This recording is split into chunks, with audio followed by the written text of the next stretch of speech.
smoke, bro. She was gone, dog. I thought she gone. Yeah, it was smoking bad, boy. So what did it do? It just died. Yeah, it's oh, I'm like, oh shit, that been about to drop. Yeah, that's a piston problem. Probably one of the rings cracked or whatever. What do you think? Or the piston itself. Might be. Well, see, will it even turn over in it, like?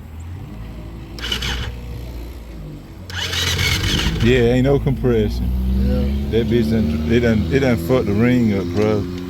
You probably re-ring and that bitch will fire right the fuck up. What do you think? Either that timing chain, bro. Damn, they'll break. Hell yeah. This a chain. Mm-hmm. That'll break. In this little bitty ass dirt boy. Hell yeah.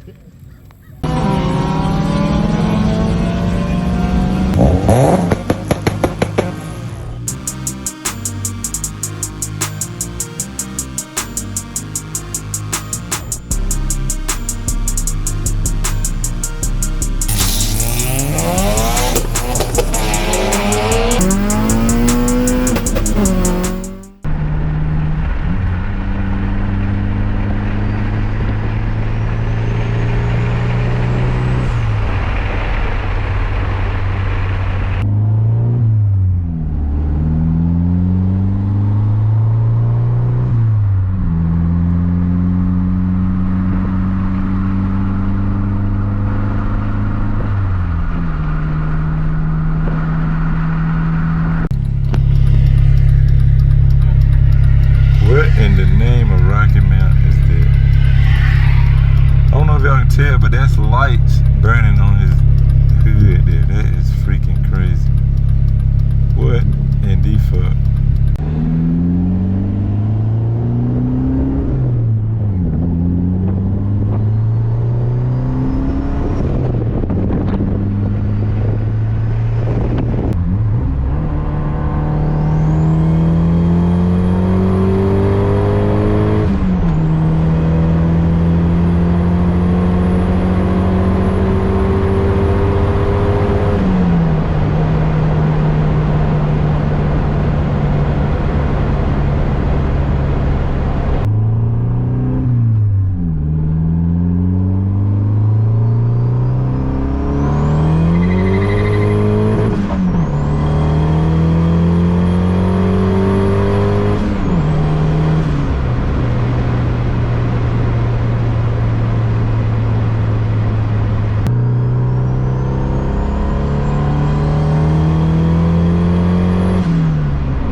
Guys, this car has been running flawless since we fixed that fuel issue.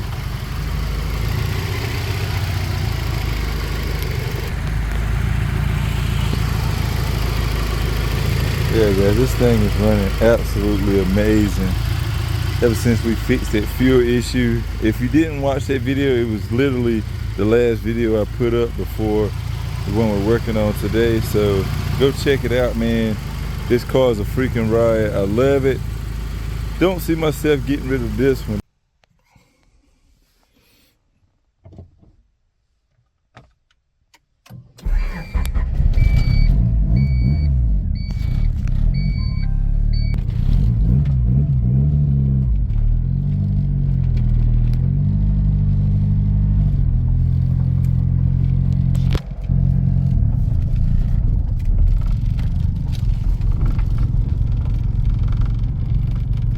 So today guys, this video is gonna be about the turbo car. Now, I know a couple of people have hit me up and asked, did I sell this car?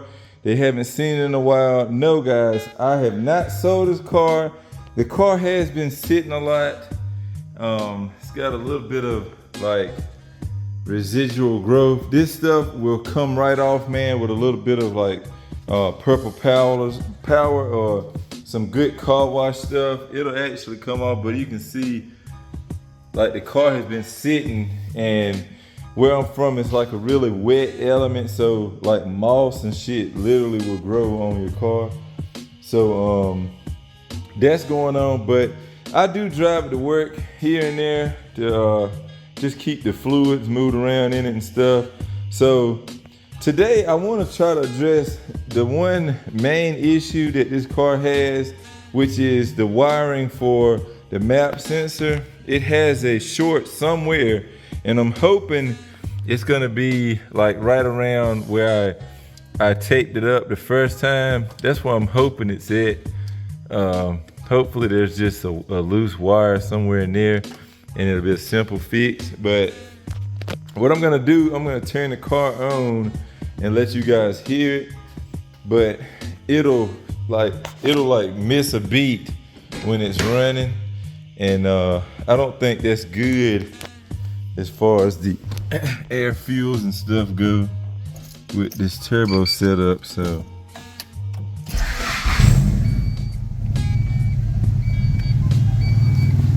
fire it up.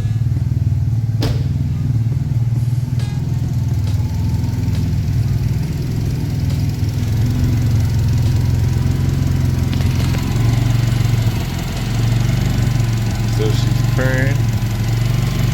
And what I'm gonna do, now the car is still cold, so it's not exactly up to full operating temperature yet, but anyway, I'm gonna show you what I'm talking about. So you can tell the car is running fine, no misses or anything, and when I touch this wire, see? And so, yeah, that's our issue. So I gotta figure out exactly where that short is.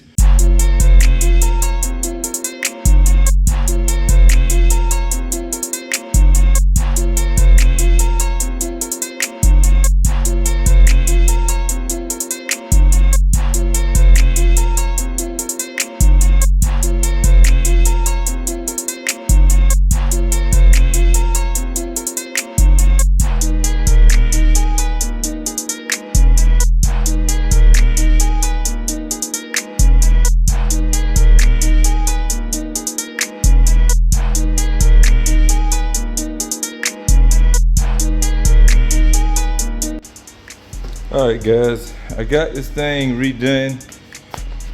So there was a lot of oil that had, so this thing has, I need to put a hose on it, but it's got a, like, so the breather that normally would reroute back into the intake that comes off your valve cover.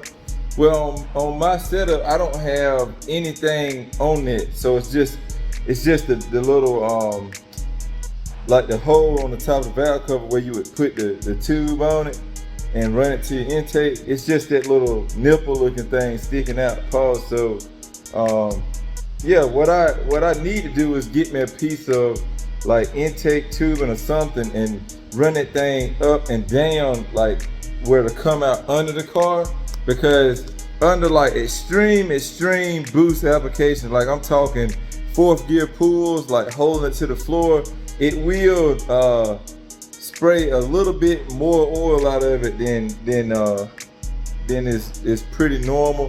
And so when I do those pulls like that, it'll wet up everything around where that little nozzle is sticking up at, and right behind it is the map sensor. So some of it does run down the wiring and everything, and it was all in the electrical tape. I never got around to soldering it, so as you just saw in the last clip, I went ahead and done that, and I used heat shrink, and then I rewrapped it in electrical tape. The first go round, I had it wired the wrong way, so James rewired it to tune it, and I never got around to actually soldering it. So it was just basically like wrapped together with your fingers and electrical taped up, which I've done it in the past on stuff and it works fine. But I think with it being like that and the oil seeping in there, I think it just was making a bad connection sometimes, depending on how it moved.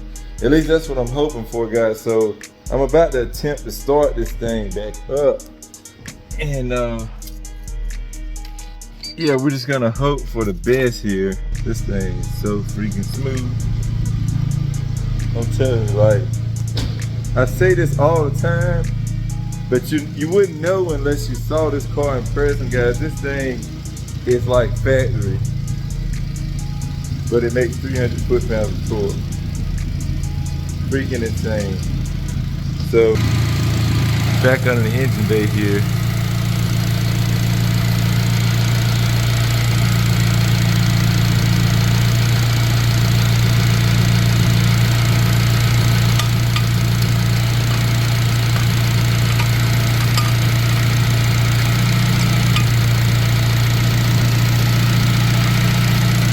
Yeah, guys,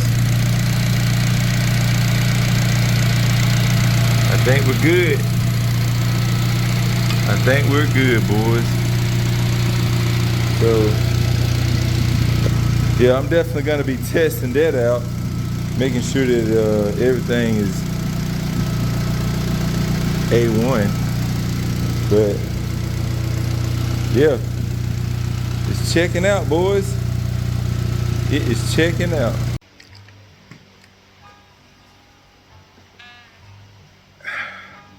Okay, guys. So let's talk about the Brown CV7 right quick. Now, I started on a video. You'll be seeing that video probably Monday, I'm gonna say. But I started on a video with changing out the fuel pump. We figured out that it was the fuel pump, not priming, and started a video changing that out. Realized this thing has rust bad. The whole fuel pump hanger assembly is severely rusted. So I just stopped everything, literally, guys.